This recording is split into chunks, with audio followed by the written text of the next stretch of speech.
accountability by bringing key officials of state to come and answer to questions. In fact, ministers have been taking turns to take questions from journalists and also give a briefing at the Jubilee House. The president himself last week subjected himself to this scrutiny and accountability test when he invited journalists to the Jubilee House to take questions and, in fact, answer those questions. People are divided over how the answering went and how the questioning went. But suffice it to say, the questioning has been done, the answering has been done. The man whose job it is to streamline government communication is the one who organizes all these encounters where the ministers come to the Jubilee House to take questions from journalists. And the president himself, he was the one who moderated it. So today, I'm here to ask him questions too, because he didn't give me an opportunity to ask the president a question. I am Omar Rusanda Amado, and on Face to Face today, my guest is Minister for Government Communication.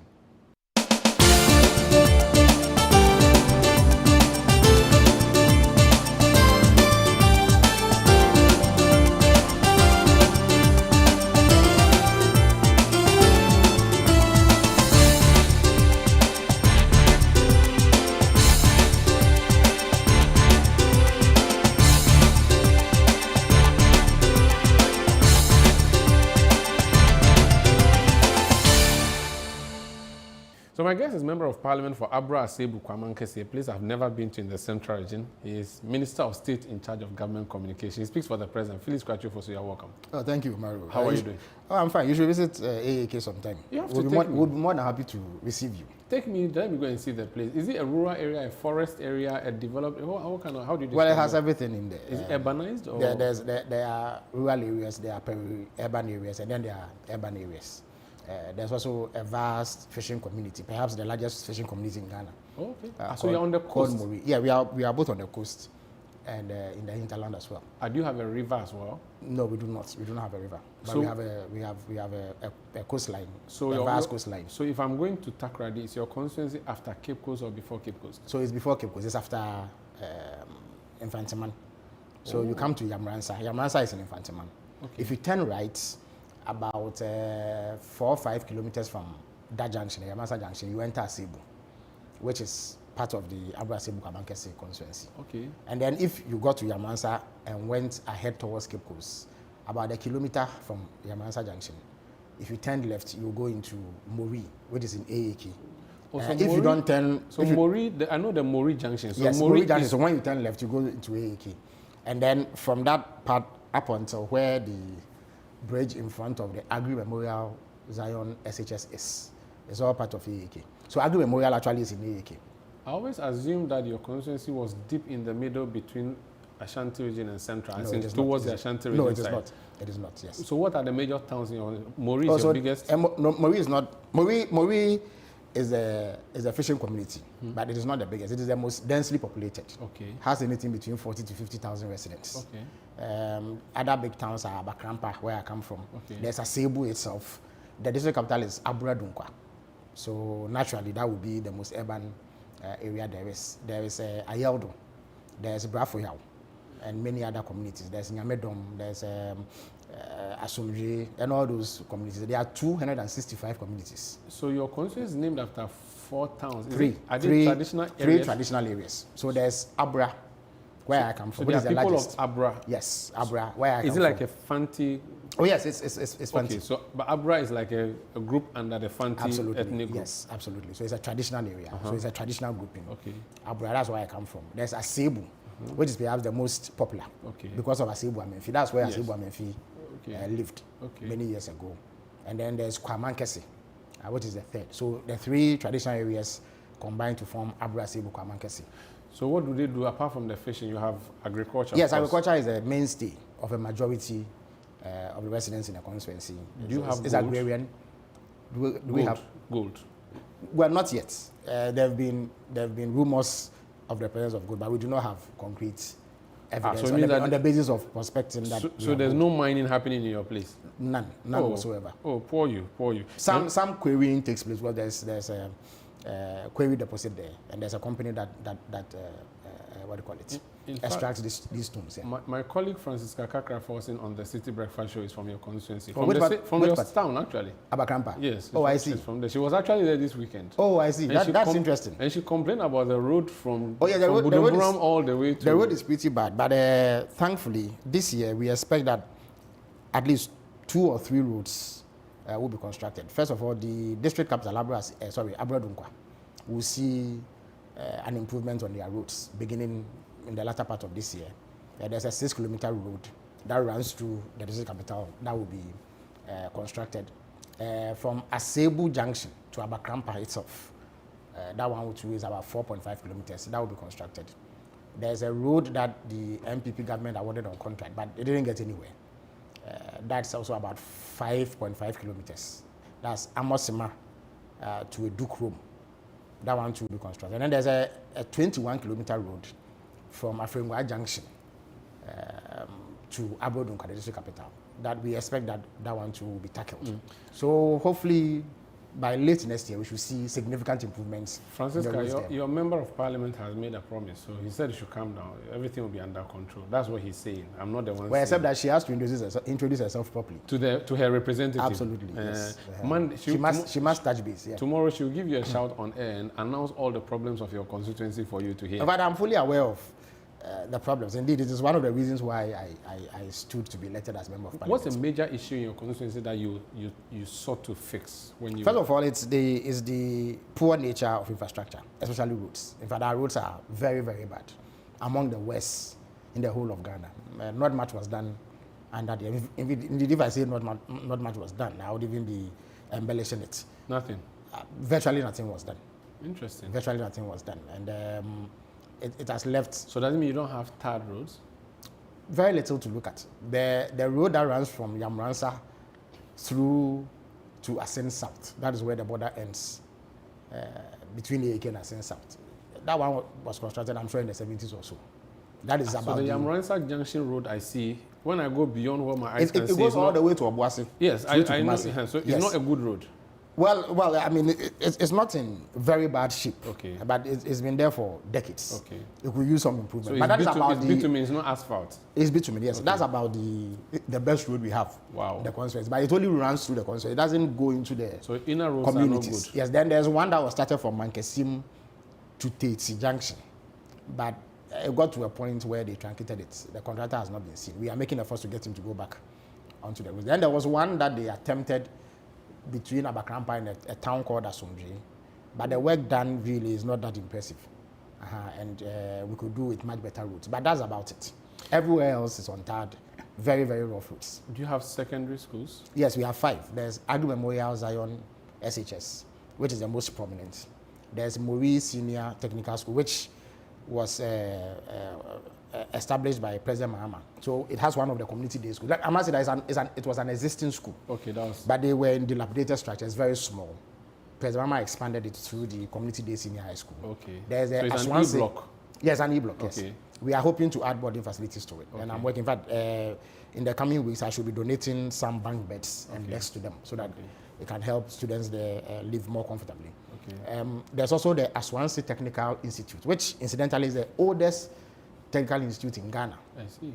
When President Mahama was president, he invested substantially. You recall the investment that we made, about $124 million into technical and vocational education. 13 technical institutes were refurbished. So Aswansi benefited from that.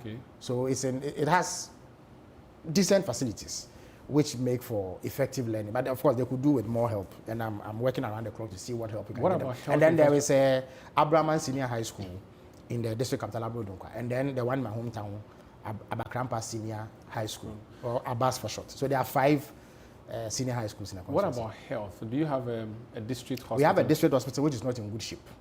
But you don't have a polyclinic?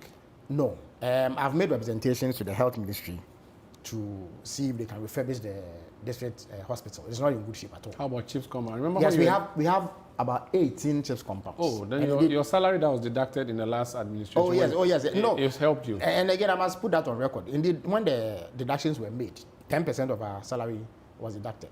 We managed to build 10 CHIPS compounds. This was 2012, 2016? No, it was 2014, 2015. Okay. There are some who say that we went back for the money. That is false. what it is that the Auditor General went to the Public Accounts Committee. No, the Accountant General. He was only asked to deduct the money and send it to a source, the Chief of Staff at the time. Okay. So from there, monies were disbursed for the construction of these chips compounds. Okay. I put out a statement indicating where the chips compounds were built. Okay. So please, let's put it on record here that if anybody says that we went back for the money, it is completely false. Okay. Do you have a river in your constituency? No, not that I know. No. There are a few streams here and there, but we don't have a river. Because then if you don't have mining in your place, then it wouldn't be a big problem where I'll talk about Galamsey in your constituency, but we'll talk about it nationally. Before we It is not something that we will permit. Okay. In the Abura-Asebu-Kwamankese constituency. What if there is a gold? You can't do anything about it. No, there's I won't be surprised if gold is found, but I must say that there's no scientific basis to say that. How many paramounces do you have? I think there are 3. So there's Abura-Man, okay. There's Kwamankese, and then there's Asebu. I see. Now the road leading to Central Region itself is a problem. The last administration said they were going to put an airport in Cape Coast. It was one way of fixing the problem. Then they also started the dualization of the road. The dualization is not going as quickly as well, I was on the road this weekend when I visited the constituency. And I think work is progressing, except that that project was placed on the Government of Ghana budget. Oh. So we know that so it's linked. Money trickles in into the Government of Ghana coffers. And so it reflects in the way that the road is constructed and the pace at which it is constructed. It is better to have dedicated funding. But whilst in office, every effort is being made to ensure that we find money for them to hasten the construction process. But once completed, it will really shorten the travel time. Yeah. One of the problems minister MPs face is working for government in Accra and also going to their constituency to work. How are you able to manage the two? You have to find a balance. So I have a strategy. So I visit the constituency every 2 weeks. Okay. And if you do that, you'll be able to have a handle on the situation there and be able to respond to the people's needs. So for instance, I was there 2 weeks ago. Where so you do that weekends or weekdays? How do you weekends. Okay. So Friday to Sunday, sometimes Fridays to Mondays. Okay. So in that period, you can tour the constituency, as many communities as you can. Okay. Meet the people, engage them, find out their needs, and if you have the capacity, then meet some of the needs they have. So 2 weeks ago, I was there, and I helped pay the fees of 50 tertiary students. Awesome. Last week I was there, or this weekend I was there, and I donated some hospital equipment to a CHIPS compound in a place called Nkwantana. Okay. In fact, I have a plan to equip all the 18 CHIPS compounds. The formula guiding the disbursement of the District Assembly Common Fund this year says that each district should build at least 2 CHIPS compounds. So if you consider that we have about 260 district assemblies, we are talking in excess of 500 CHIPS compounds. So 2 more will be added to make 20. But the 18 that are currently in existence are poorly equipped. Okay. So in the last few months, I've been equipping some of them. I have donated equipment to about 2 or 3 of them. I intend to ensure that all 18 are reached in the next 6 months or so. Okay. So that we bring their standards to a level where they can respond to the immediate health needs of the people. We have 2 health centers. There's one in Muri. Even that too faces significant problems in terms of equipment. Indeed, whilst I was a candidate, not yet in government, I refurbished the maternity unit of the Muri Health Center to bring it to it. Because I went there and I was shocked at the level of deprivation that it faced, the outdated equipment and the danger that it posed to mother and child. So I refurbished it, give them new equipment. I also built a CHIPS compound in a place called Abokumano and equipped it with new modern within these 8 months you built? No, that was in before, the past. Before you became an MP. Okay. That's before I became an MP. Whilst I've been an MP, I'm rolling out a program to equip all the CHIPS compounds. Okay. So I've started. I've done, I think, 2 or 3 now. So in the coming weeks, I'll do. Out of curiosity, you said 50 students to tertiary. I thought you were doing stress-free something. No, but these are second to final year students. They are not in first year. Okay. There are even some who are in first year, but after government pays the fees, they still need some help because their upkeep has to be catered for. Those who are not in accommodation on campus have to find hostels. Do you maintain an office in your constituency where you do a clinic where people come? Absolutely. And on a given day, when I'm there, I can meet anything between 300 to 500 people. Wow. Yes, on a given day. You need to be there to experience it. I thought that MPs exaggerated when they spoke about the pressure that they're under. But even whilst I was candidate, it is something that I feel. You wake up every morning and there are close to 300 people in your house, all with varying needs. And you have to find a way to engage them, find out what they have to tell you, the requests they have, the needs they have, and find a way to meet them. One of the issues that come up often is that MPs are stressed. Absolutely. And the stress leads to very dire consequences.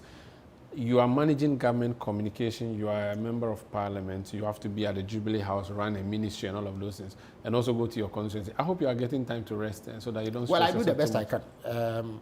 Naturally... Because now you people even sit in parliament at night. Yes, yes. So it is something that we signed up for. It is, even being an MP alone, is extremely stressful. And I must indicate that contesting and running for MP has opened my eyes to a lot of things. I used to underestimate the kind of stress that MPs come under. But I can tell you that of all the actors within the governance space, perhaps MPs are the worst off. They come under enormous pressure because they are the face of the constituencies. They are the ones that people know.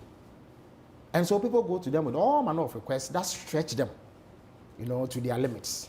And sometimes I think we've been unfair to MPs, the way that we criticize them and all that. They are going through a lot, I must tell you. Then add that to the responsibility that one has in the executive. And you find that it's a double whammy. But we signed up for it, and I find time to adjust the calendar and my schedule so that I'm able to meet all the requirements. How is the president doing? You brought him before a horde of journalists this week, last